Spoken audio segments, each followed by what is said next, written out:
world. He actually said he was the reason Oliver was so smart. His genes. His brilliant bloodline finally showing through. Bethany stood there nodding like she hadn't known he'd abandoned us. Like he hadn't called our son contaminated. The twins were confused why they were at some strange house. Oliver was doing homework in his room. I told Keith to wait outside.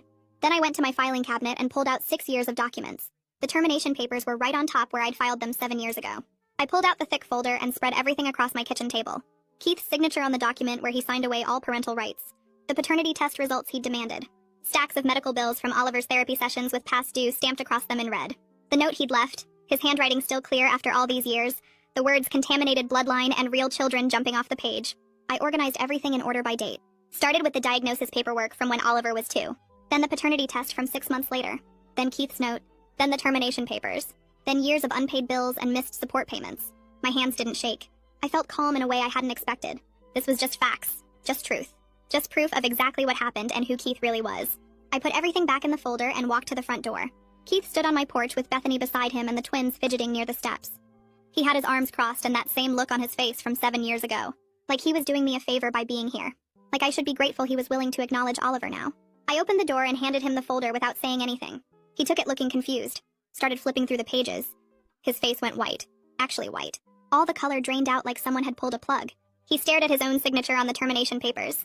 At his own handwriting on that note. Bethany leaned over to look and I watched her face change. She started reading faster, flipping pages, going back to read things again. Keith finally looked up at me. Said he was young and scared back then. That he made mistakes but people deserve second chances. That Oliver turned out fine so it all worked out. I didn't say anything. Just reached over and flipped to the page with his note. Pointed to the part where he wrote that Oliver would never have a normal life. Where he said he wanted to start fresh with real children. Where he told me to find Oliver's real father, even though the paternity test proved Oliver was his. Keith tried to close the folder but Bethany grabbed it from him. She kept reading. Her mouth was open. She looked at Keith like she'd never seen him before. Then she looked at me. Asked if this was all true. If Keith really wrote these things. If he really abandoned a 2-year-old because of autism. I nodded.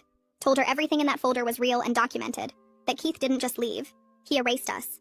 Told everyone Oliver was severely disabled and would never be normal. Told people I probably drank during pregnancy. Started a whole new family and pretended his first son didn't exist. Bethany's hands were shaking holding the folder. She looked at Keith. He started talking fast. Said I was making it sound worse than it was. That he was overwhelmed and didn't know how to handle it. That his family had expectations and he panicked. Bethany cut him off. Asked why he never told her any of this. Why he let her think he had no other children. Why he was suddenly showing up now after 9 years. Keith said because Oliver was doing well now. Because he could actually be proud of him now. Because Oliver turned out to be gifted and special. And that was his genetics finally showing through. I felt something cold settle in my chest. Told Keith he gave up the right to call himself Oliver's father 7 years ago. That no amount of success or media attention changed what he did. That he needed to leave my home and stay away from my son.